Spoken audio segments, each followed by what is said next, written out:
move to regulation part of part second question today. ठीक है? Class है थोड़ी सी आरटी वाला ले रहा हूँ, वापस ले रहा हूँ। हाँ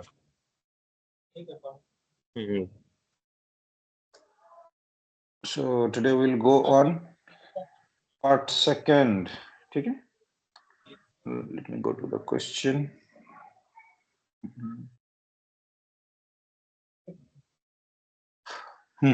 Regulation के regarding questions. ठीक है?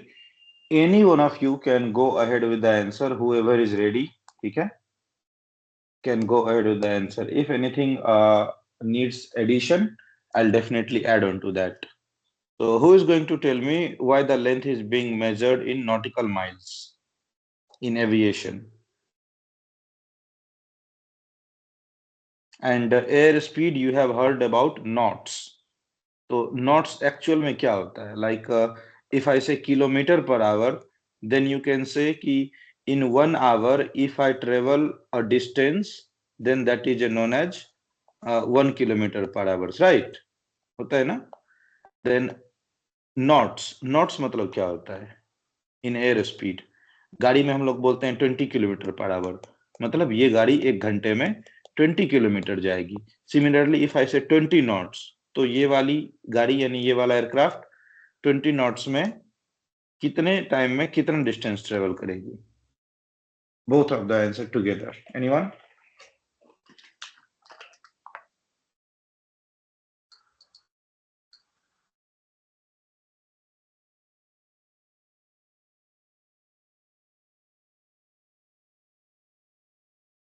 Go ahead, anyone. Go ahead, don't be worried. Sir ये अर्थ के कर्वेचर से रिलेटेड है सर, जो कर्वेचर के लिए सर Curvature डिस्टेंस से related. Measure Okay. Any other station?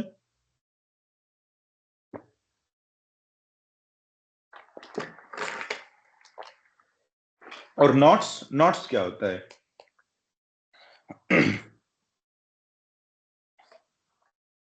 Sir knot sir जब एयर में जब फ्लाई करते हैं तो नॉट्स में मेजर करते हैं, और ग्राउंड पे रहते हैं तो किलोमीटर पर आवर में मेजर होती है.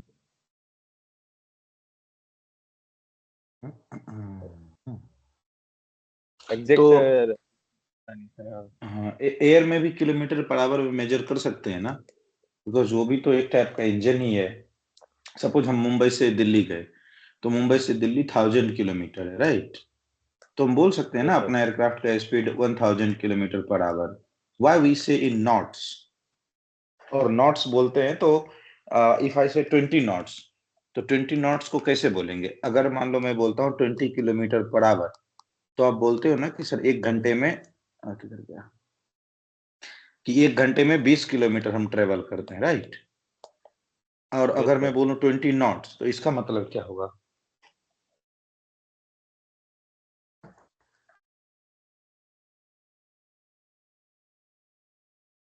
मतलब होटल के लिए शेयर है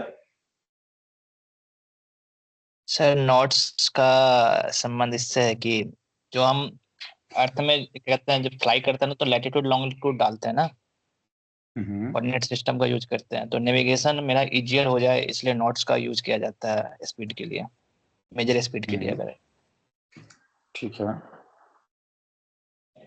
And why the distance is being measured in nautical mile in aviation? Nautical mile जो है ना सर, जो डिस्टेंस मेजर का, वो एक स्टैंडर्ड एक तरह का है सर. क्योंकि जैसे बलवान ने बताया ना कि कर्वेचर ऑफ अर्थ का सरफेस के लिए ना क्रॉस कर्व सरफेस है, इसके लिए nautical mile. Any other station? Hotel sierra alpha. एक दिन मैंने ये चीज डिस्कस किया था just few days ago, if you remember anyone. Sir वो 1 मिनट का आपने बताया था कि लेटीट्यूड पे जो 1 मिनट ट्रेवल करते हैं तो वेरी गुड। लैटिट्यूड पे जब आप, अच्छा देखो, एक डिग्री, ठीक है, डिग्री से छोटा होता है मिनट्स। एक डिग्री में 60 मिनट, फिर एक मिनट में 60 सेकेंड्स। सो ये जो मिनट्स का ट्रेवल है ना, मिनट्स का ट्रेवल, एक मिनट जब आप अर्थ के लैटिट्यूड में ट्रेवल करते हो, that equals to 1 nautical mile. So to measure a distance, keeping in worldwide standard, yes, worldwide standard, तो एक मिनट लैटिट्यूड का ट्रेवल 1 नॉटिकल माइल के बराबर होता है। And in aviation and marine हम लोग लार्जर अर्थ सरफेस को एक्सप्लॉइट करते हैं, मींस एक्सप्लोर करते हैं, कि हम लोग को ज्यादा से ज्यादा डिस्टेंस तक के आइडिया लगने चाहिए, या ज्यादा से ज्यादा डिस्टेंस तक के कैलकुलेशन आने चाहिए। तो उसके लिए हम लोग नॉटिकल माइल्स का यूज करते हैं। एंड नॉट्स मतलब होता है nautical mile per our. If I say 20 knots means हमारा एयरक्राफ्ट 20 नॉटिकल माइल ट्रेवल करेगा 1 घंटे में, ठीक है। और एक नॉट्स में होता है कितने किलोमीटर, एक नॉटिकल माइल में कितना kilometre, who is going to tell?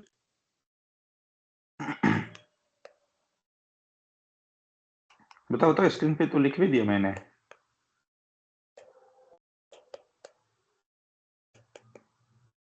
One 1.8 kilometre एक नॉटिकल माइल में, right. So if I say 20 knots means हमारा एयरक्राफ्ट 36 किलोमीटर पर आवर की स्पीड से चल रहा है। Clear?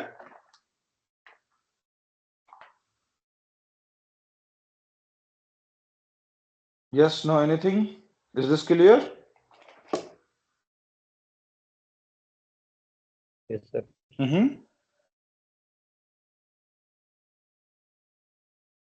Yes or no? What is that? अरे कोई तो बोलो, फीडबैक दी, यस नो कुछ तो बताओ, और shall I need to explain one more time?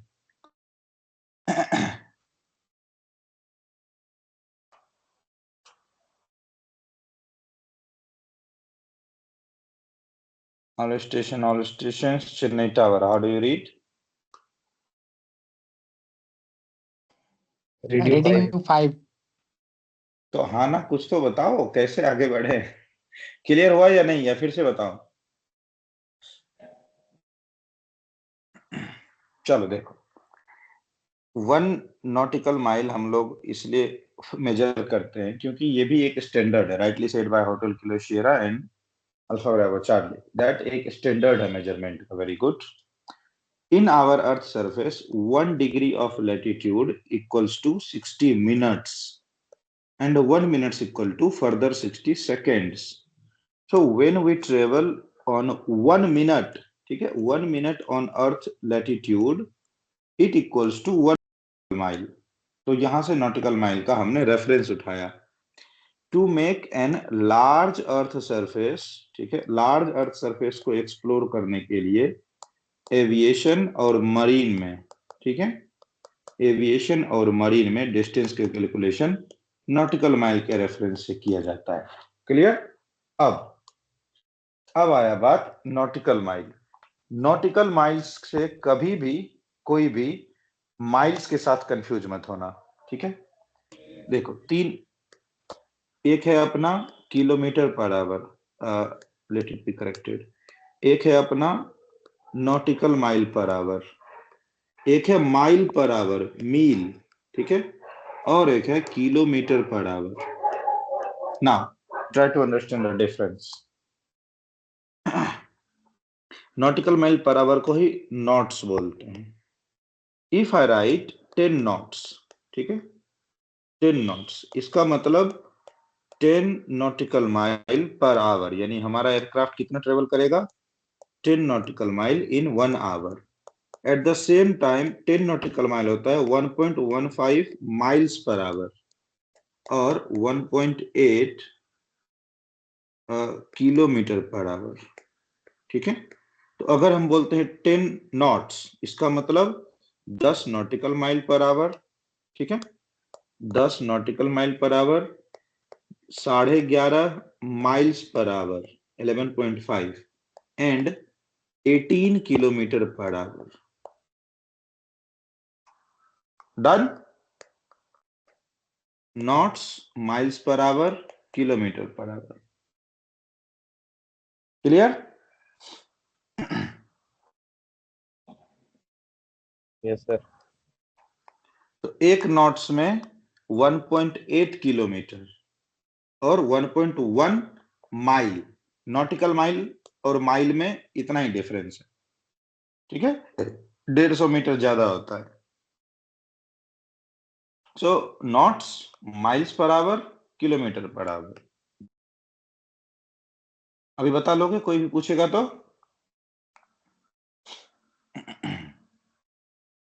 And अगर कोई पूछे कि why nautical mile only, why not kmph? kmph आपको समहाउ लीनियर स्ट्रेट लाइन में कैलकुलेशन देता है, but in aviation we are flying on a, क्या बोलते हैं इसको, प्रोजेक्टाइल, ठीक है। तो हमको जो रेफरेंस चाहिए that should be belongs to earth curvature, ठीक है। We are not travelling in straight line, so that की straight our reference shall be straight. Now next, 4-5 एक और डॉक्यूमेंट के नाम बताइए विद अलोंग विथ एग्जांपल।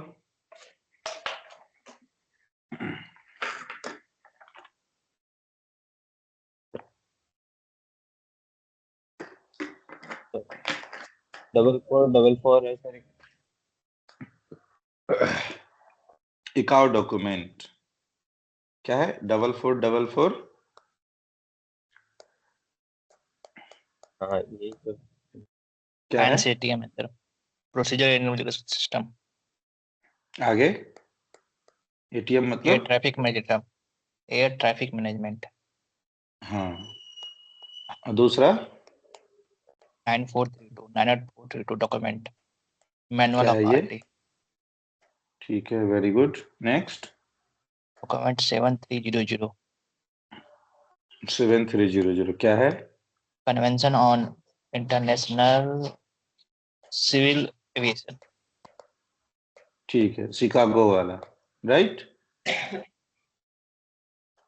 एक है ओके, एक नेक्स्ट। और डॉक्यूमेंट 9613, ये क्या है? Performance performance based navigation, PVN है सर। पीबीएन, ठीक है। नेक्स्ट 9859 क्या है? और अपना human factor 9683 983।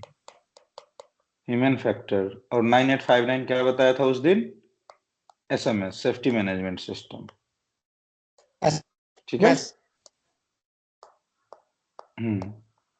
Very good, done. Okay, what is ICAO annexure 1919?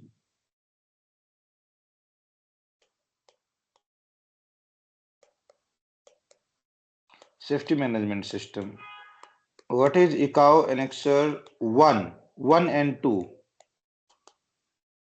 One है सर आपका पर्सनल लाइसेंसिंग, ठीक है, second very rule good. Software. Rules of the air, very good. एक और डॉक्यूमेंट 10, सॉरी, annexure 10। ये एरोनॉटिकल टेलीकम्युनिकेशन, यही है उसका पार्ट 4। इसके पांचों वॉल्यूम। एनेक्सर 10। एक्चुअल 6 वॉल्यूम है, बट आपको कम से कम 5 होने याद चाहिए। बताइए, go ahead, very good. Navigation system, volume 1। ठीक है, next. Procedure for air traffic communication, next. Volume 3 है सर।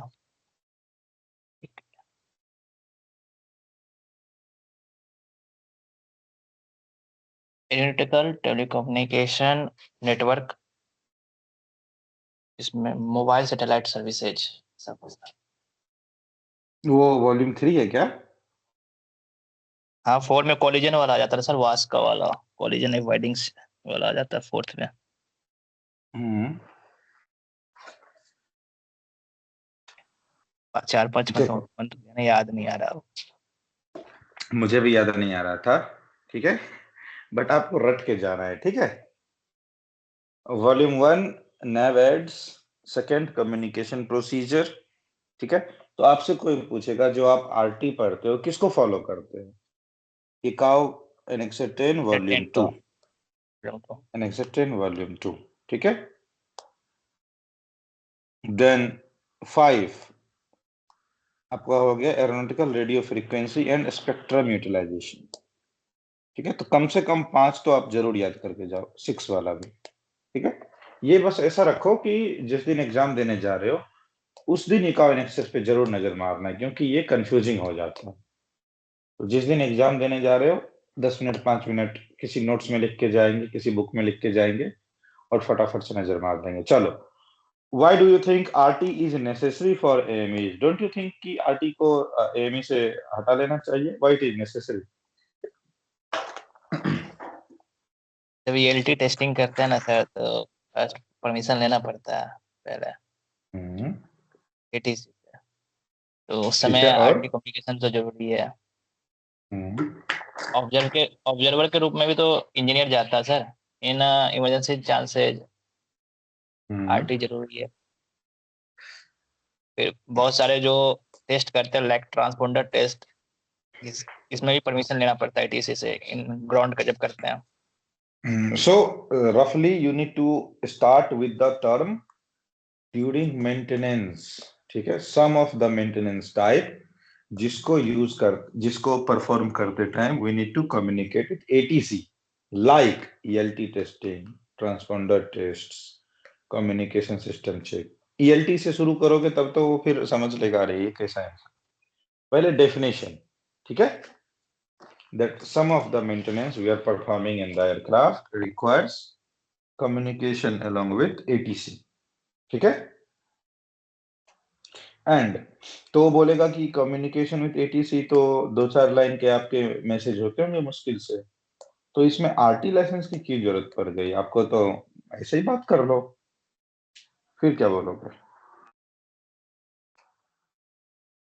कि स्टैंडर्ड प्रोसीजर है सर ATC कम्युनिकेशन का, जो इको ने क्या बनाया। स्टैंडर्ड क्या है? अगर सर इंटरनेशनल फ्लाइट है, कहीं भी जाएंगे, हम हिंदी इंग्लिश थोड़ी बात कर सकते हैं, वहां पे अगर एक प्रोसीजर ना हो पूरे वर्ल्ड के लिए, एक पूरा तो आप तो हमारा मेंटेनेंस कर रहे हो तो कहीं कैसे जाओगे?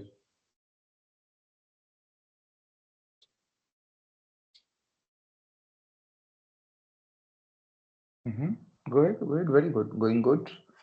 आप तो मेंटेनेंस कर रहे हो ना?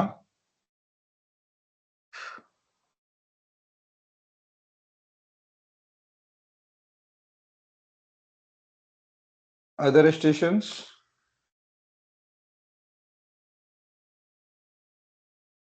और क्या क्वेश्चन है सर, वापस बोल दीजिए। RT लाइसेंस क्यों चाहिए? Why it was necessary for AMEs? Sir towing towing भी करते थे, फिर शिफ्टिंग आपने करते वहां हैं से एयरक्राफ्ट। शुरू किया, फिर आपने एग्जाम्पल से शुरू किया। हाँ, डेफिनेशन से। हम्म, हम्म। तो टोइंग टैक्सिंग तो ग्राउंड हैंडलिंग वाले कर लेंगे, उसमें आपको लाइसेंस क्यों चाहिए? क्यों छोड़ दे, वक्त की नजाकत है। उसमें भी सर सब बंदा ATC अपना से देखो, परमिशन लेना पड़ता है ना, सब बंदा तो बाद में ग्राउंड हैंडलिंग वाले कर लेंगे, ग्राउंड हैंडलर्स। हाँ हाँ ओके। हाँ,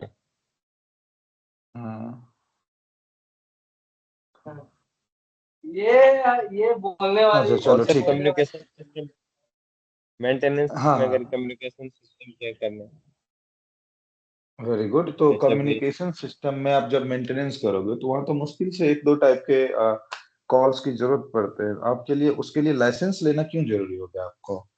तो बात कर लो ATC से, 2-4 लाइन तो है ही बोलना, ये से ऐसा चाहिए, लाइसेंस इंजन की नहीं स्टार्ट रिक्वायरमेंट कहाँ करने से? की। तो वो ऐसे ही बोल लो ना, 2-4 लाइन तो बोलना ही है, उसके लिए लाइसेंस क्यों चाहिए? चंदन से वो सर दुश्मनी था क्या? प्रॉपर लैंग्वेज नहीं ले पाएंगे ना, आरटी आप लैंग्वेज ट्रेनिंग डिफरेंट। आप ट्रेनिंग कर हाँ, सकते हो, आप ट्रेनिंग कर सकते हो, फिर उसके बाद लाइसेंस की क्या जरूरत है? आप कहीं से ट्रेनिंग ले लो और दे लो आर्टिकल। सर एम ही बनते तो उसमें अरे, रिक्वायरमेंट भी है कि आरटी रेडियो होना का चाहिए। आईटीयू का रिक्वायरमेंट है क्या सर? उसी पे आईटीयू का उसी पे इंटरनेशनल आ रहा हूँ टेलीकम्युनिकेशन यूनियन का। उसी पे आ रहा हूँ कि क्यों जरूरी है, क्योंकि ये डब्ल्यूपीसी का क्वेश्चन है, हर बार पूछता है हर एक कैंडिडेट से, खास करके एएमई वालों से, कि आपको क्यों चाहिए। ऐसा नहीं लगता है कि एएमई के ऊपर एक जबरदस्ती का चीज थोपा गया है कि आपको भी लाइसेंस लेना है, क्यों चाहिए। तो कोई तो इमोशनल हो जाएगा कि सर आपने तो मेरे दिल की बात बता दी, बात तो सही है कि फालतू हमारे ऊपर थोप दिया गया है। तो वैसा इमोशनल आंसर नहीं करना है, ठीक है। हमको उनको ये प्रूफ करना है कि यस आरटी वाज रिक्वायर्ड, और आप सही हो माए बाप, आरटी तो चाहिए, बिना आरटी के तो हम जिंदा नहीं रहेंगे। तो ये रिक्वायरमेंट कहाँ लिखा गया है कि हमको आरटी चाहिए। पीआर में रहेगा। सीआर में तो कहीं नहीं है। होना चाहिए। ओके ओके, होटल के लिए सीरा, you are saying something about ITU. हाँ, आईटीयू के बारे में क्या बोल रहे थे। सर आईटीयू का रिक्वायरमेंट है क्या हर एक कंट्री को फ्लो करना है, जो भी ये वायरलेस ट्रांसमिशन कर रहा है? वो और इन्होंने एग्जामिनेशन स्टैंडर्ड है, आईटीयू का, इंटरनेशनल टेलीकम्युनिकेशन यूनियन का एग्जामिनेशन स्टैंडर्ड है। ओके, देखो, इंडिया में बना था वायरलेस टेलीग्राफी एक्ट 1954, ठीक है। इंडिया का है वायरलेस टेलीग्राफी एक्ट 1954। इसमें बोला गया कि जिसके पास सर्टिफिकेट ऑफ प्रोफिशिएंसी रहेगा और जो एग्जाम क्लियर करेगा आईटीयू का, सिर्फ वही बात कर सकता है एटीसी सर से। आवाज नहीं आ रही है। अच्छा, just a second, tell me now, now is it clear.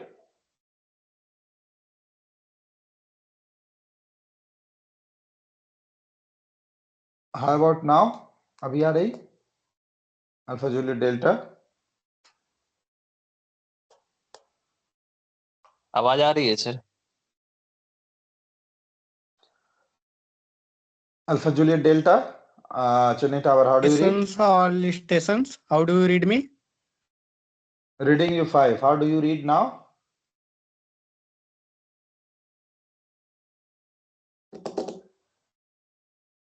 Try rejoining, एक बार लीव करके फिर से ज्वाइन करो, हाँ, welcome. Okay, so I was saying, Indian wireless telegraph act 1954 जो बना, उसमें लिखा गया कि आप आईटीयू के एग्जामिनेशन को जब तक पास नहीं करोगे तब तक आप एटीसी से बात नहीं कर सकते इंडिया में। आवाज नहीं आ रही। Now is it coming.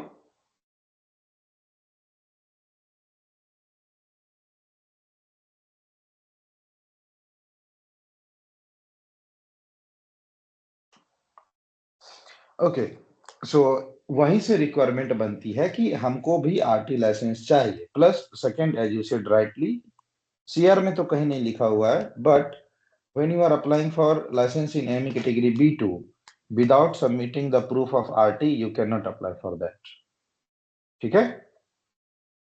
so these were the things of requirement of RT. now अभी अगर आपसे मान लीजिए डब्ल्यूपीसी वाला बोला कि दो चार लाइन की ही तो आपकी गॉसिप होती है, डायरेक्ट कर लो बिना लाइसेंस के, क्यों जरूरी है आपको licence.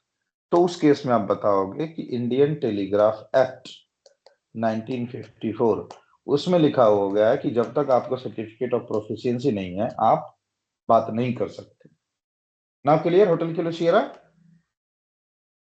Yes sir. Okay, what is the rule 7 of aircraft rule.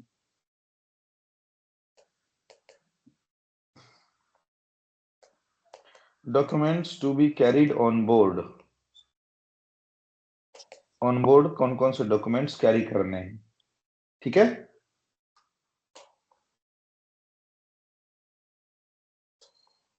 और इंडियन का जो एयरक्राफ्ट रूल है कौन सा है, रूल 1934 है 1937 या 1930। 1934 में क्या था, ये है एयरक्राफ्ट एक्ट, ठीक है, और रूल्स है 1937, ठीक है। इकाओ कन्वेंशन कब हुआ था पहला। शिकागो वाला ना? हाँ, कब हुआ था?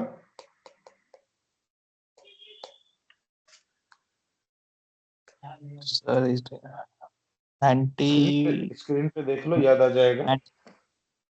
1944। ठीक है, तो इकाओ का शिकागो कन्वेंशन, राइट, 1944 में हुआ था। तो लेकिन इंडिया में 1947 में इसका सर इम्प्लीमेंट हुआ था, शायद सब कुछ ऐसा था यार। हाँ, लेकिन फर्स्ट कन्वेंशन किधर हुआ था? 1944 में, ठीक है, डन। हाँ सर। ठीक है, तो अब आई बात कि 1944 में शिकागो कन्वेंशन हुआ। इंडिया 1934 से ही रूल बना के बैठा है, ठीक है। तो उस टाइम पे इंडिया थी, इंडिया जैसा कोई वर्ड, या इंडिया अपने आप में रिपब्लिक ऑफ इंडिया था? हाँ सर, ब्रिटिश गवर्नमेंट के अंदर। ब्रिटिश गवर्नमेंट के अंदर, वेरी गुड, ठीक है, ठीक है। यानी अपने इंडिया में एविएशन पहले आ गया था, in British era only. Civil aviation भी पहले ही आ गया था, इन ब्रिटिश एरा ओनली।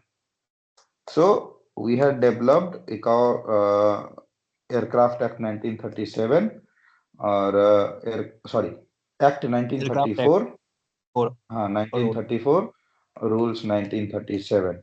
तभी अपना एविएशन का रूल रेगुलेशन और डीजीसीए इतना वाहियात है।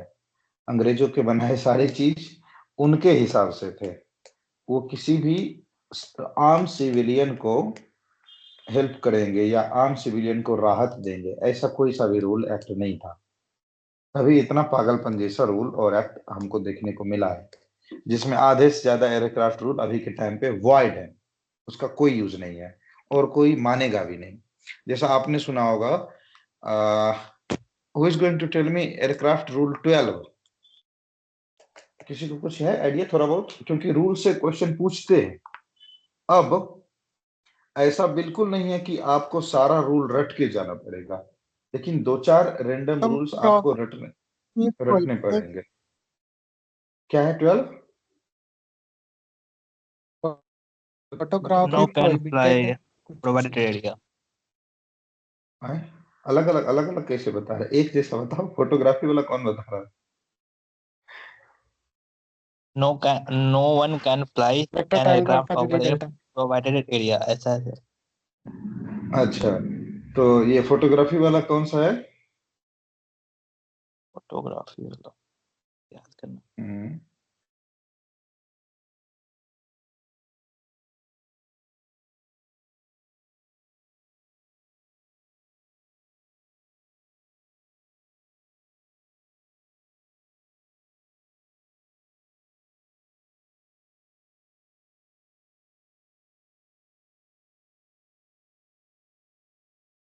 थर्टी, 13 ठीक है। है।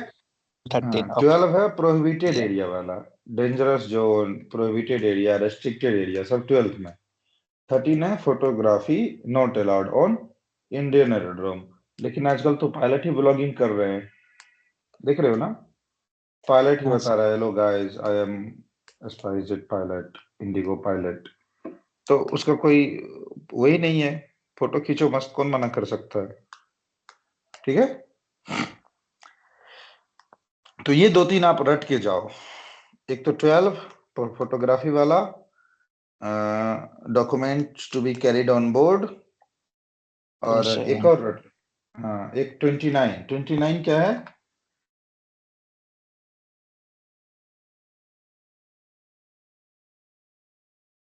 29D, सेफ्टी मैनेजमेंट सिस्टम, ठीक है।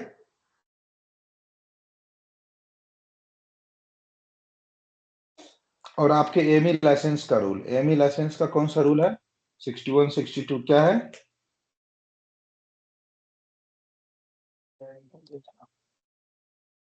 बताओ बताओ। एक मिनट सर रुको आप। अच्छा, मोबाइल पे देख लेना है। ठीक है, 61 है लाइसेंसिंग ऑफ एएमए, ठीक है। तो ये सब दो चार रूल आप याद करके जाओ, पूछते हैं, ठीक है। अगर बाय चांस पूछ लिया, अटक गए, फिर तो रूल 7, 12, 13, 29D, 61 और एक बार रूल 20 से रूल 30 के बीच में थॉरो हर एक पे नजर मार लो। 20 से 30 इंपॉर्टेंट है, ठीक है। चलो नेक्स्ट वन। हाँ, टोटल एयरक्राफ्ट में कितने सेक्शन है? सीआर में कितने सेक्शन है?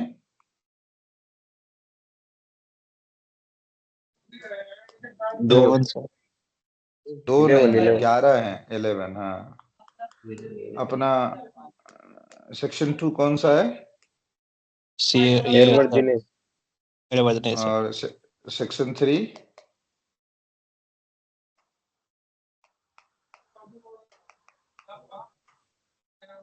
बोलो बोलो बोलो।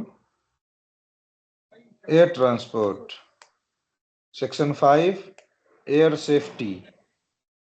सेक्शन 8 एयरक्राफ्ट ऑपरेशन, ठीक है। ये सब आपके। और नेविगेशन वाला कौन सा सेक्शन है? 9 की 10? Who is going to tell?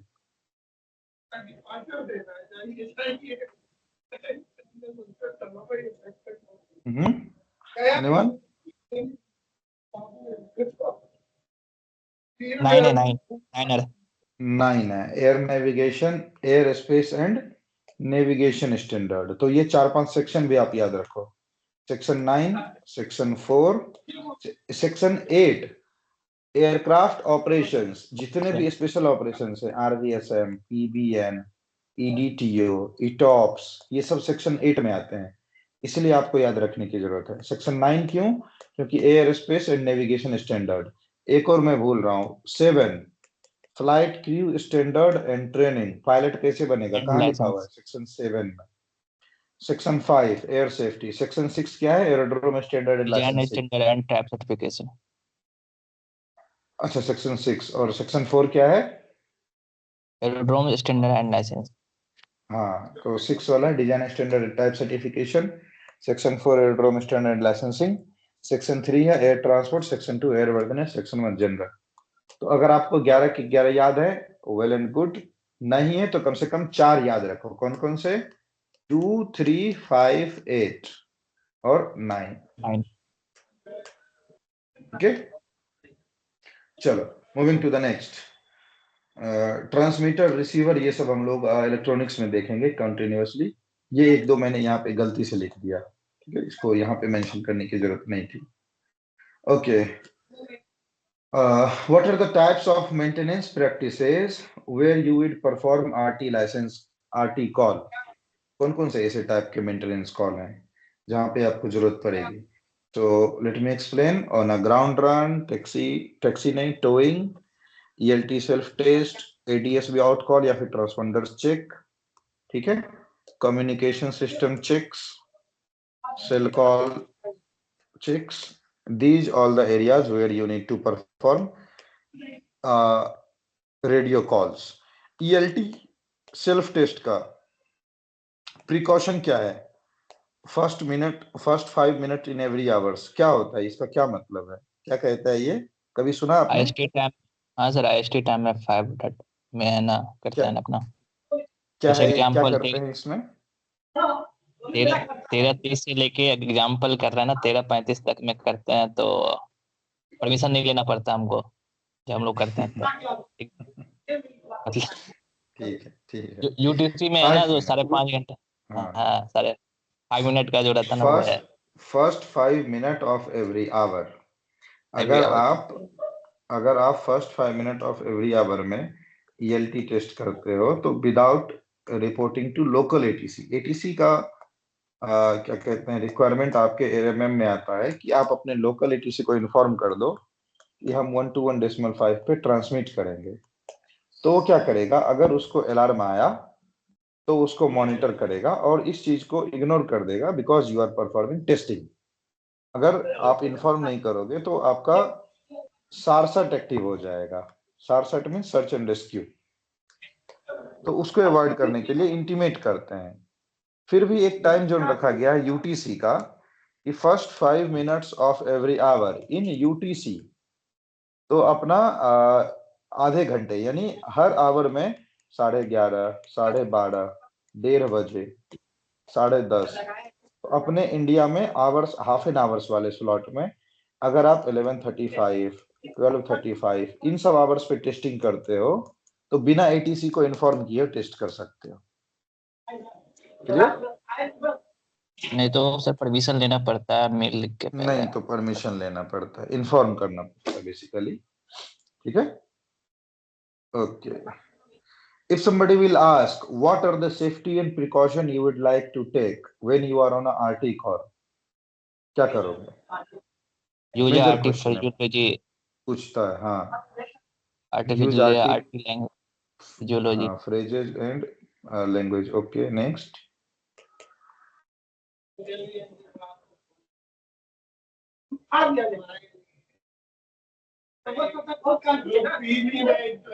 Don't transmit if channel is occupied.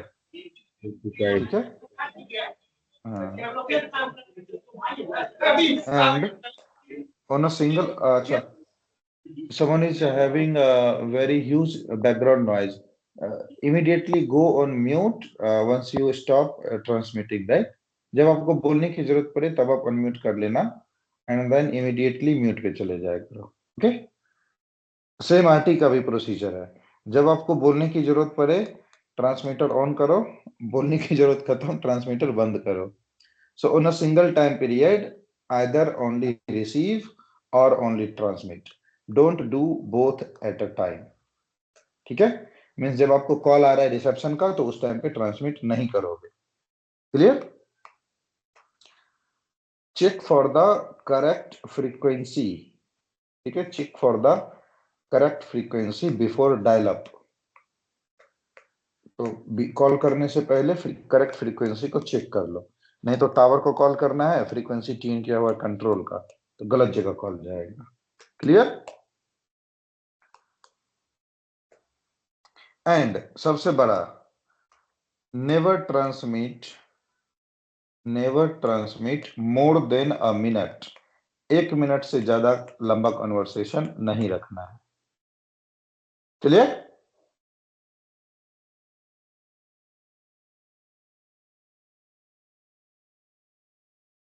Yes, no, anything? Yes, sir. Okay, Yes, sir. so it is done. Now, if someone will ask, special operations, ठीक है, क्या है special operations, कौन कौन से हैं और उसका क्या यूज है? ठीक है, मैं एक बार फिर से एक्सप्लेन कर देता हूँ। स्पेशल ऑपरेशंस होते हैं आरवीएसएम, ईडीटीओ, नेट एचएलए, पीबीएन या एमएनपीएस। हाँ, इसी को आरएनपी भी बोलते हैं। क्या होता है, मैंने शायद कल परसों में एक्सप्लेन किया है। What are these? Anyone can go ahead. Hotel किलुशेरा, यू फर्स्ट, थोड़ा थोड़ा सबके बारे में। RVSM से reduce vertical separation minimum. Before RVSM using conventional system, they have the distance between vertical distance between two aircraft in opposite direction will be 2000 feet. Then using RVSM, the difference between two opposite aircraft is 1000 feet because of the number of operator and number of aircraft increases. The fuel efficient zone is using, they have the flight level 2900 to flight level 410 for RVSM range. They have the RVSM operator aircraft have the two independent altimeter indication system has installed and autopilot system also and transport mode S transponder SSR ठीक है, and और बताना sir इसमें क्या? नहीं, next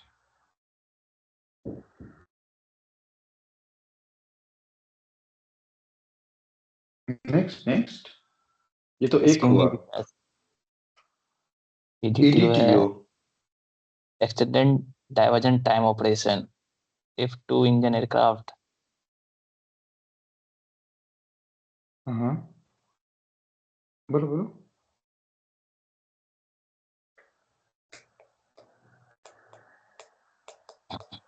EDTO stands for Extended Divergent Time Operation.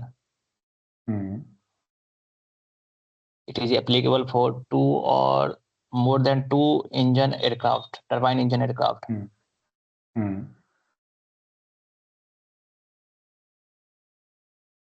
क्या कहता है ये? इसमें सर अल्टरनेट एरोपोर्ट जो होता है ना, उस पर डाइवर्ट करते हैं हर टाइम से. Alpha Bravo Charlie, you would like to say something?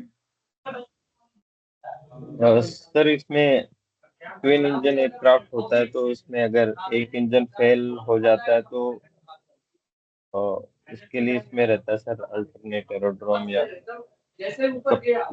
कब कैसे फ्लाई कर सकते हैं. अगर नियर बाई है तो हम वापस उसी एयरक्राफ्ट उसी एरोड्रोम पे आते हैं. अगर हमारी भी फ्लाइट बीच में है तो उसके लिए पूरा कर सकते हो sector, right? So it says Yes, अगर ट्विन इंजन एयरक्राफ्ट में एक इंजन फेल भी हो जाए तो हम दूसरे इंजन से एक अच्छा खासा टाइम एयर में स्पेंड कर सकते हैं, ताकि हम किसी भी एयरपोर्ट दूसरे अल्टरनेट या फिर नियर बाय एयरपोर्ट पे सेफली लैंड कर सकते हैं. ठीक है, तो एक इंजन पे भी फ्लाई कर सकते हो. What is the maximum time limit for EDTO? 90 minutes. 120 minutes is the maximum time limit. लेकिन इंडिया में DGCA ने किसी को 120 दिया नहीं है, 90 मिनट्स दे के रखा है. ठीक है, ओके.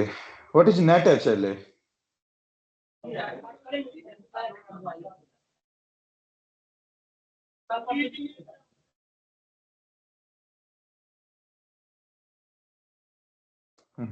नेट चले होता क्या है, मैं तो जानता ही नहीं.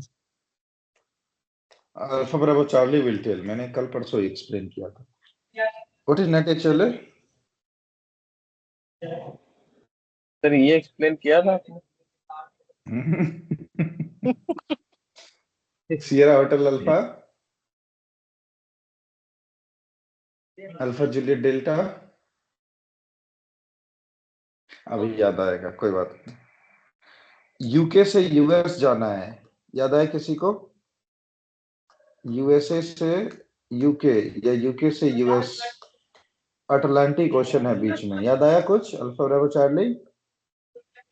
हाँ ये सर. हाँ Yes, sir. हाँ, बताओ बताओ फिर क्या है, याद आया तो. सर तो सर जो बोलो बोलो बोलो. सर अगर कोई ओशियन है तो हम उसके कोस्टल एरिया से 100 कितना डिस्टेंस था, उस डिस्टेंस तक हम अंदर फ्लाई कर सकते हैं. नहीं नहीं नहीं, वो एक दूसरा चीज है, चलो वो भी बताता हूँ. नेट HLA कहता है north Atlantic high level altitude. UK और यूएसए, थोड़ा सा मैप पे चलते हैं, आप लोग भूलना नहीं. हाँ, उस दिन मैंने बताया, आप लोग सब फिर भूल लिए, कोई बात नहीं. एक्चुअली ये सब टॉपिक होता ही है भूलने वाला, इसलिए मैं आपको बताता भी लिमिटेड ही हूँ, कि अगर ज्यादा बता दिया तो वो ऐसे ही सर के ऊपर से चला जाएगा, 2% भी याद नहीं रहेगा. ठीक है, अगर कोई एयरक्राफ्ट यूके से यूएस जाना चाहता है तो उसके बीच में पड़ता है अटलांटिक ओशन. ठीक है, या यूएस से यूके, ये रहा यूके ई और ये रहा यूएस. ठीक है, ये वाला ओशन है अटलांटिक ओशन. ठीक है, यहाँ क्या होता है नॉर्थ अटलांटिक ओशन. ठीक है, और ये साउथ अटलांटिक ओशन. यहाँ क्या होता है नेट HLA नॉर्थ अटलांटिक. ठीक है, हाई लेवल अल्टीट्यूड. ये एक ओशन एरिया है. यूके के पास भी पैसा है, यूएसए के पास भी पैसा है. बाकी आप वर्ल्ड मैप देखो, आपको इतना ज्यादा ओशन कहीं नहीं दिखेगा. और जब आप अर्थ को रैप करोगे, मतलब अर्थ को जब आप मोड़ोगे एक्चुअल में, तो ये और ये दोनों नजदीक आ जाते हैं. आपको पता है ये वाला जो एरिया है, ठीक है, थोड़ा सा ध्यान से देखो मैप पे, अच्छे से ध्यान से देखोगे तब टॉपिक क्लियर होगा. ध्यान भटका भूल जाओगे. ठीक है, ये है रशिया. ठीक है, और ये वाला एरिया जो मैं ब्लू कलर से राउंड कर रहा हूं, ये है अलास्का। अलास्का रसिया का पार्ट था, ठीक है। Alaska belongs to USSR, Russia एक टाइम पे। तो जब आप अर्थ को रैप करोगे ना, ये नजदीक पड़ता है, ये दोनों पॉइंट, पॉइंट नंबर 3 और पॉइंट नंबर 4, ये नजदीक पड़ता है। लेकिन म्यूट कर लो एनीवन, ठीक है। So this number 3 and number 4 ये दोनों नजदीक पड़ता है, लेकिन ये वाला जो रीजन है, ठीक है, ये वाला रीजन पैसिफिक ओशन, इसके ऊपर कोई भी एयरक्राफ्ट सिविल एविएशन में फ्लाई नहीं करता है। तो अगर किसी को यूएसए से भारत आना है तो नजदीक पड़ेगा ये वाला डिस्टेंस, लेकिन इसको कोई फॉलो नहीं करेगा। क्यों? पता नहीं बीच समंदर में क्या होगा। तो वो यूके के थ्रू आते हैं, इंडिया या ऑस्ट्रेलिया या चाइना, लाइक दिस, ठीक है। सो नॉर्थ अटलांटिक ओशन के ऊपर जब, अब देखो, आपके पास अगर ज्यादा पैसा है तो आप क्या करोगे कि भाई हम दिल्ली से रामेश्वरम घूमने जाएंगे बाय कार, जहां पे खर्चा आपका आएगा 50,000 के आसपास। पैसा है तो कार से जाओ, नहीं पैसा है तो ट्रेन से जाओगे, जहां पे खर्चा आपका मैक्सिमम आएगा 5,000। तो हमारे पास पैसा है, हम शौकिया आदमी, हम समंदर के ऊपर जहाज उड़ाएंगे, उड़ाओ।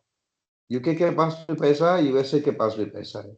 उसमें नियम लगाया गया कि अगर आप नॉर्थ अटलांटिक ओशन के ऊपर फ्लाई करना चाहते हो तो यहाँ पे किसी भी टाइप का ग्राउंड बेस्ड एंटीना पॉसिबल नहीं है, ठीक है।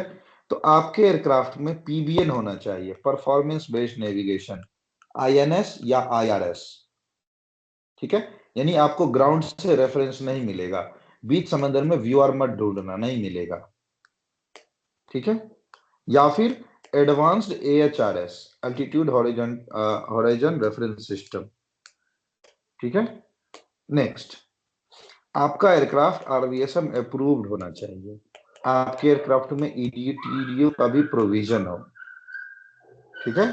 तभी आपके एयरक्राफ्ट को नॉर्थ अटलांटिक ओशन के ऊपर फ्लाई करने का परमिशन मिलेगा on a high level altitude. Clear? MWARA channel से कनेक्ट करते हैं क्या सर इसको?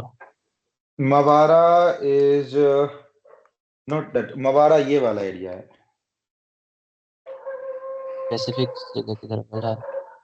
हाँ, बाय गल्फ मेजर, ठीक है। मवारा, मवारा उसमें भी आता ही आता है, वो भी बहुत बिजीएस्ट एरिया है, ठीक है। मवारा मवारा आपका रडार। ये है, हाँ, रडारा। क्या है दोनों, मवारा रडारा फुल फॉर्म बताओ? मवारा है sir major world air route area, RDARA? World को कवर किया, 22 स्टेशन है जो वर्ल्ड को कवर किया मवारा। रडार इज रीजनल हाँ, and domestic air route area, they have the India has हाँ, 4 स्टेशन। तो मवारा में ये आता है, यूके यूएस आता है, ठीक है।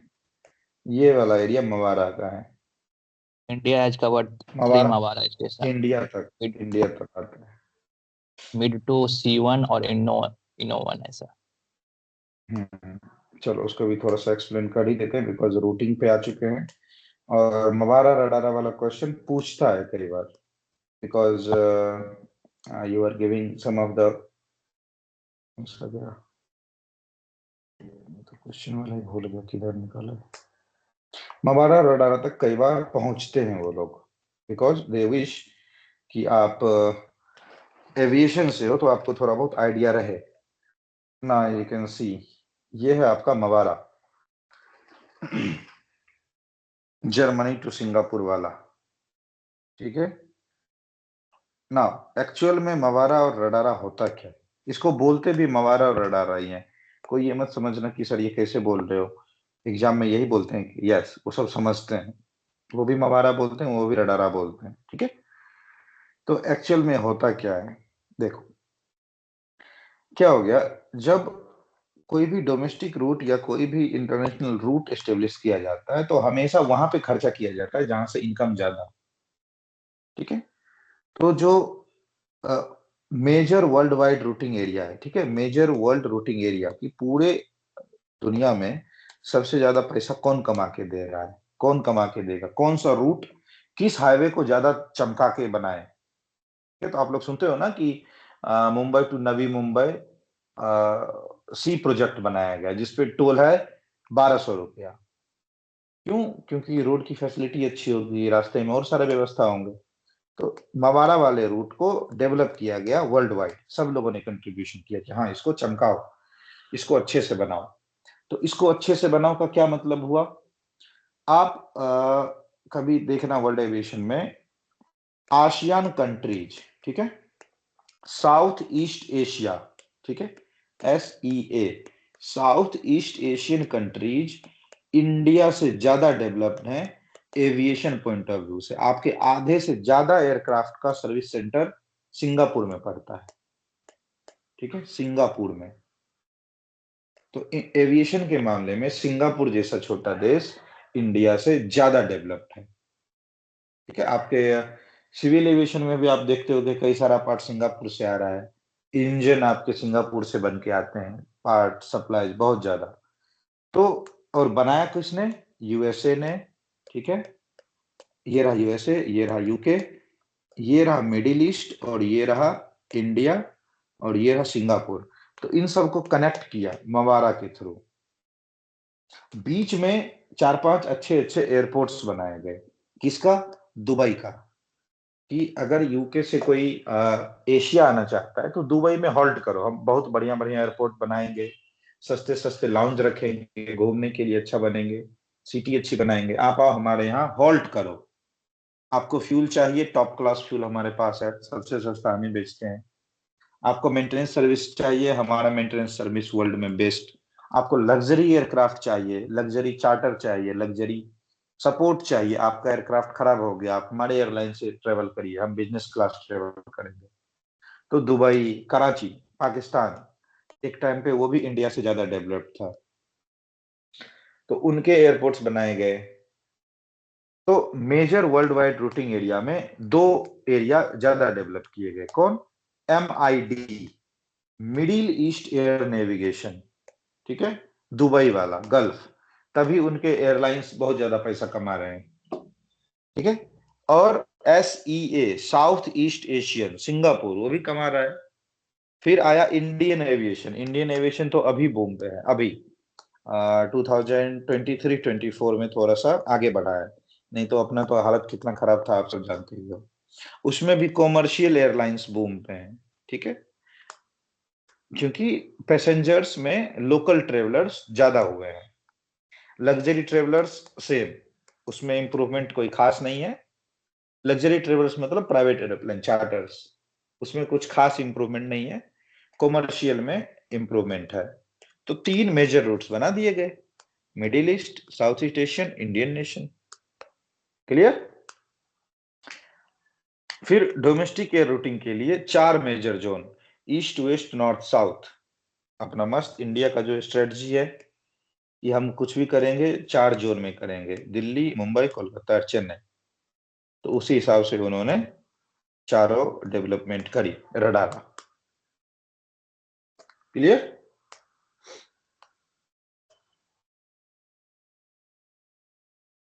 Yes, no, anything? Yes sir. Sir कौन करता है ये? कौन करेगा? जिसके पास पैसा है। इकाओ, इकाओ सब करेगा। आप अपना प्राइवेट एयरफील्ड खोलो, पैसा ले जा करके इकाओ को चिपका दो, आपके लिए रूल बना देगा, ठीक है। जो एसोसिएशन ऑपरेट करना चाहते हैं, जो ग्रुप ऑपरेट करना चाहते हैं, वो सब पहुंचेंगे इकाओ के पास कि हमारे लिए ऐसा व्यवस्था करिए, हमारे लिए रूल बनाएगा, ठीक है। इसी के लिए तो IASA बना, इसी के लिए IASA बना। ये हमारे छोटे छोटे 50 कंट्री हैं, 50 रूल रहेंगे। आता किसी को कुछ है नहीं, हम लोग तेल बेचने वाले लोग हैं, हमारे पास ना नॉलेज है ना सिस्टम है। तो एक काम करो, IASA बना दो, यूरोपियन यूनियन। क्या है IASA का फुल फॉर्म? सेफ्टी एडमिनिस्ट्रेशन कुछ है, बताओ, देखो तो गूगल पे। European agency of safety associate ऐसा करके safety agency, European union aviation safety agency, European union aviation safety agency. ठीक है, तो ये बनाया गया कि सारे कंट्री यासा हो जाओ, रूल रूल हम देख लेंगे, तुम सिर्फ फॉलो करते जाओ। ठीक है, तो सारा मिडिल ईस्ट यासा पे चलता है। डन, कि सब एक जैसा हो जाओ, उसमें यह नहीं कि तुम, अब जैसे इंडिया क्यों पीछे भागता है हर चीज में, एविएशन के मामले में। हमारे यहाँ कैटेगरी ए बना होगा, अभी तो कैटेगरी ए B1 B2 यासा को फॉलो करके हमने बनाया। उससे पहले category E, category I, category R, XC, B, और पता नहीं क्या क्या था, C1, C2, D, इतना सारा कैटेगरी बनाए हुए थे। काम किस चीज को, कुछ नहीं करना है, नखरे सबके 1-1 हजार, सबको समेट के हटा दिया कि तुम अगर ये चलाओगे, चलाते रहो, हम तुमको वैल्यू ही नहीं देंगे। तो फिर बोला कि क्या करो भैया, तो ये ऐसा फॉलो कर लो। तो हम अपना नाम बचा के रखे हुए हैं कि हम भी कुछ हैं, लेकिन है एक्चुअल में ये ईयासा। ठीक है, हमारे यहाँ इंजीनियर बनने के लिए 5 साल, उसमें भी 50 तरह की नौटंकी, ये नहीं है, वो नहीं है, ऐसा नहीं है, वैसा नहीं है, सबको कंपाइल करके एक साथ समेट दिया 147। 1 साल मेंटेनेंस करो, कैटे ले जाओ, 2 साल मेंटेनेंस करो, फुल स्कोप इंजीनियर। ठीक है, इनलाइन कर दिया, क्योंकि यासा में ज्यादा एयरक्राफ्ट, ज्यादा इंजीनियर चाहिए। इंडिया में पहले रिक्वायरमेंट नहीं थी, अभी रिक्वायरमेंट आई, तो जिसके पास पैसा था वो पहुंचा कि हमारे पास एक एयरक्राफ्ट है, इंजीनियर तुम बनने नहीं दे रहे हो, मेंटेनेंस कहां से करवाएं। एयर इंडिया ने 500 एयरक्राफ्ट ऑर्डर किए, AME लाइसेंस, पायलट लाइसेंस मुश्किल कर दोगे तो कहां से उड़ाएगा। 500 एयरक्राफ्ट में कम से कम 3,000 पायलट और 50,000 क्रू चाहिए, मेंटेनेंस क्रू।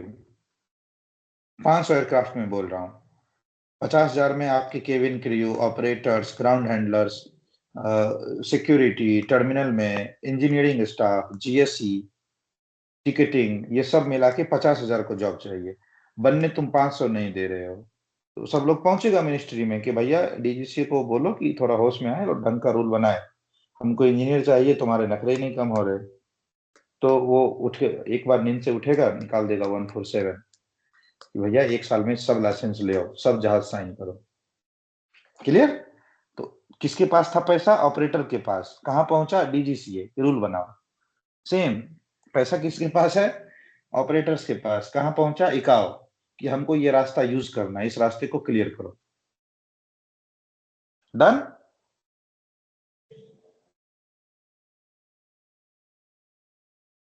Yes sir.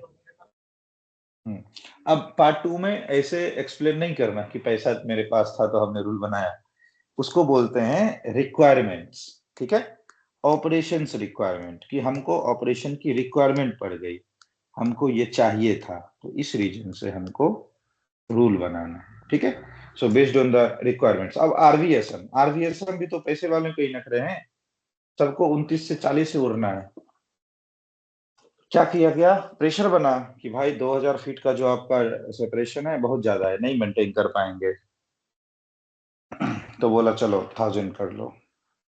ठीक है, चलो going to the next. What are the checks we are performing during ARC, कुछ बताओ, कुछ सेफ्टी चेक्स। आप लोग ARC में एसोसिएट हुए हो? No sir.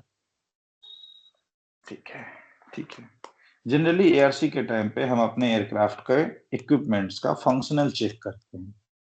ठीक है, whether those are performing good or not, जितने भी इक्विपमेंट है बेसिकली सबके फंक्शनल चेक करते हैं कि हमारा एयरक्राफ्ट एयरवर्दी होना चाहिए। ARC के लिए APM चेक लिस्ट 2 3 पेज का फॉर्म है, सारे इक्विपमेंट्स के नाम उसमें दिए गए हैं। If you like to see I can show. ठीक है, वहां पे सारे इक्विपमेंट्स के नाम दिए गए हैं कि आप उधर जाके ये फॉर्म भरो और उसके अकॉर्डिंग आप एयरक्राफ्ट को रेडी कर लो कि ARC के टाइम पे ये सारे चेक्स हम करेंगे। 2A।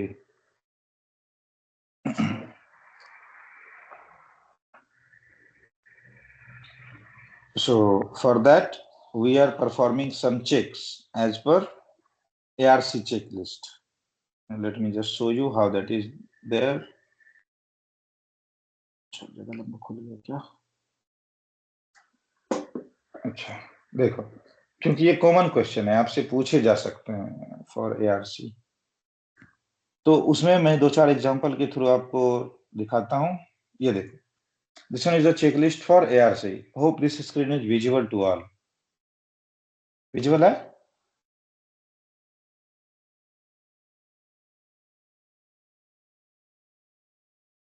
स्क्रीन शेयर हो रहा है? Yes, no anything? Yes sir. Yes sir. हाँ, जो लोग बीच में अपना ध्यान भटका रहे हैं बाद में भूलेंगे, so they are responsible for that. ठीक है, तो फोकस्ड रहो, ध्यान भटकाओगे तो इंफॉर्मेशन मिस होगा. ARC चेकलिस्ट ये रहा, आप अपने एयरक्राफ्ट का डिटेल यहाँ पे फिल करते हो और क्या क्या चेक करेंगे वो यहाँ पे लिखा हुआ है. ठीक है, immediately just after some time. देखो क्या सब चेक करना है. Last date of compass swing, कि आपका लास्ट कंपास कब स्विंग किया था, कंपास का calibration, weight and balance last कब हुआ था. उसके बाद आया आपके ADS भी आपने कंप्लाई किया कि नहीं. ठीक है, और जितने भी आवर्स, डेट्स, FRB, CRS, ये सब आपने रेडी रखा कि नहीं. उसके बाद हम लोग पहुंचते हैं basically to check the requirements of aircraft, technical requirements, कि आपके जितने भी एयरक्राफ्ट के इमरजेंसी सर्विस इक्विपमेंट्स हैं, खास करके इमरजेंसी इक्विपमेंट्स, वो सब परफेक्टली काम कर रहे हैं कि नहीं. देखो उसके लिए हम लोग क्या करेंगे, इमरजेंसी के लिए सारे मार्किंग और प्लेकार्डिंग सही होने चाहिए. Windows, emergency equipment, medical kit, shoulder harness, seat वाला सीट शोल्डर हार्नेस ओके होने चाहिए. Dent and buckle chart, intercom, ठीक है, ACAS, TCAS, ELT, VHF, VOR, HF, weather radar, CVR, तो ये सब आपके सिस्टम्स सर्विसेबल हैं कि नहीं उस टाइम पे, जिस टाइम पे वो आपका चेक करने के लिए आया. ठीक है, जितने भी इमरजेंसी इक्विपमेंट है, तो ARC के इंस्पेक्शन में यही सब कुछ चेक होता है एक एक करके. मेन फोकस रहता है on emergency and safety equipment. ये आपसे पूछ सकता है DGCA वाला इन पार्ट 2, ARC के टाइम पे आपके एयरक्राफ्ट में क्या सब चेक करते हैं.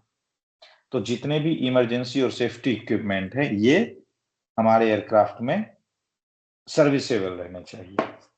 Clear?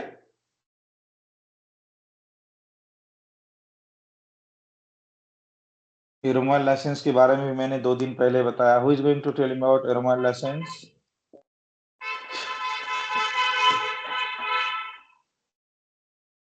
Go ahead. Automobile license issued to aircraft with registration number.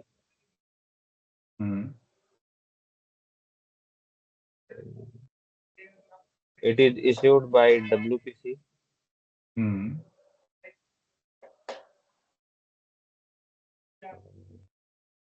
क्या होता है ये सर्टिफिकेट में, क्या रहता है? इसमें सर और रेडियो इक्विपमेंट्स उनके नंबर और फ्रीक्वेंसी उसमें होता है. Very good. रेडियो इक्विपमेंट के नाम, क्वांटिटी और फ्रीक्वेंसी. ठीक है, कि कौन कौन से रेडियो इक्विपमेंट आपके एयरक्राफ्ट में लगे हैं, कितने क्वांटिटी में लगे हैं और किस फ्रीक्वेंसी पे ऑपरेट कर, इशूड बाय WPC. ठीक है, चलो. What you will do in case of radio communication failure? What are the 3 emergency squawk code? Who is going to tell? 7500, 7600, 7700. What are those? 7500 sir hijacking, 7600 Hijack. Go ahead. 7600 RCF and 77. Emergency. क्या है? Emergency sir. कौन सा emergency? ये emergency हो गया sir, वो मेडे. अच्छा ठीक है. डिस्ट्रेस. ठीक है, basically say it about distress. ठीक है, so 7500 squawk code you will press when you are hijacked. Radio communication fail, then 7600 radio and distress call when you are at 7700. ठीक है? Okay, so these were the conditions and these were the calls which will be asked from you in point of regulation. ये सब CR के question है. आप सबने observe किया होगा कि ये सब क्वेश्चन जो मैं आपसे पूछ रहा हूं, ये सारे रूल रेगुलेशन के रिगार्डिंग है, राइट? सबने अपने अपने रूल बनाए, सबने अपने अपने रूल बताए, इसीलिए इसको बोलते हैं रेगुलेशंस. ये रूल्स एंड रेगुलेशन के रिगार्डिंग क्वेश्चंस. कल हम लोग प्रैक्टिस करेंगे इलेक्ट्रॉनिक्स. ठीक है, कल हम लोग इलेक्ट्रॉनिक्स के क्वेश्चन देखेंगे एंड आई होप कि आप लोग इसके आंसर्स को प्रिपेयर करके रखो अपने साइड से. क्वेश्चन आपकी स्क्रीन पे है, आप स्क्रीनशॉट ले सकते हो, मैंने व्हाट्सएप ग्रुप पे भी ड्रॉप किया हुआ है. कल हम लोग इलेक्ट्रॉनिक्स के क्वेश्चन प्रैक्टिस करेंगे. ठीक है, एंड थोड़ा सा रिवाइज करके आप लोग इसको रेडी रखें क्योंकि अपकमिंग वीक में आप लोगों के एग्जाम्स हैं, तो थोड़ी सी भी ढिलाई बरतोगे द चांस में स्लिप. ठीक है, तो बिल्कुल कैजुअल नहीं होना है. लास्ट 10 दिन तो जी जान लगा ही दो. अगर आपने एक महीने में थोड़ा सा भी चलो बीच में अपना क्या कहते हैं कन्वीनियंस के हिसाब से कभी क्लास बंक किया, कभी प्रैक्टिस छोड़ी, वो सब कवर अप हो जाएगा अगर आप अपकमिंग 10 दिन, जो अभी 10 दिन बचे हैं, 7 दिन 10 दिन आपके पास, अगर आप इसमें जी जान लगा देते हो, ये भी मच इनफ है, ट्रस्ट मी. ठीक है, तो कुछ नहीं, रिवाइज करना है, थोड़ी सी भी कंजूसी नहीं. कभी भी मन में ये नहीं सोचना है कि ये वाला क्वेश्चन तो पहले देख चुका हूं, ये वाला क्वेश्चन तो आता है फिर भी उसको 2 बार 3 बार लिख जाओ.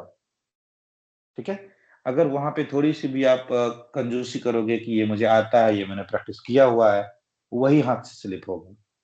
ठीक है, तो ऐसा बिल्कुल नहीं सोचना है कि ये मैंने किया हुआ है, ये मुझे आता है. 10 दिन बचे हैं, 2 बार 3 बार लिख जाओ.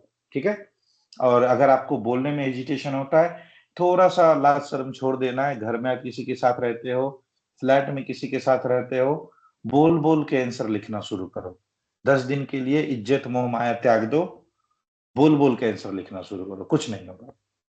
Even you'll be surprised to know when I had passed my RT, I went to home for vacation. So my grandmother, she was told कि तुम घर आए हो और मैंने 10 दिन से तुम्हारी शक्ल नहीं देखी है. It was a situation for me. तो मैंने उस टाइम पे ऐसा प्रैक्टिस किया था, मोह माया लाज शर्म सब छोड़ दिया. बच्चे जैसे बोल बोल के पढ़ते हैं, वैसा बोल बोल के मैं पढ़ रहा था. तो जब तक आप उस स्टेज पे नहीं जाओगे, तब तक आपके प्रैक्टिस में वो मैच्योरिटी नहीं आएगी. आप बोलने में थोड़ा सा हिकअप्स लोगे, जानते हुए भी बोलने में शर्माओ नहीं. फ्रैंक बनो, थोड़ा सा बेशर्म बनो, 10 दिन के लिए बोल बोल के आंसर लिखो. ठीक है, आता है, मन में कुछ है, बोल दो उसको एक बार, जवान से बाहर निकलने दो. ठीक है, so that's all for today. We'll see you tomorrow and within 2 to 3 days I'll wrap up the session. ठीक है, then no more session will be held. Everything will depends on your practice. क्योंकि रात में 2 घंटा भी आपके लिए important time है, इसको भी मैं क्लास लेके आपके लिए वेस्ट नहीं करना चाहता. तो मैक्सिमम 3rd 2nd, ठीक है, 2 जनवरी, कल और परसों एक बार फिर हम लोग पार्ट 1 प्रैक्टिस करेंगे. Tomorrow and after tomorrow is Saturday and Sunday, my full holiday. आप लोग को अगर चाहिए तो आप आफ्टरनून में एक टाइम बताओ, हम लोग मॉकअप सेशन से पे बैठेंगे. 2 जनवरी के बाद मैं फर्दर क्लास नहीं लूंगा. Upon your request I can still take the class, upon your request कि सर मुझे मॉक देना है, मुझे प्रैक्टिस करनी है. Without this class will be stopped after 2 January. ठीक है, hardly it will go till 5 के बाद तो बिल्कुल नहीं. तो वो वाला स्टेज आ चुका है कि आप लोग अपने प्रैक्टिस पे ध्यान दीजिए. ठीक है,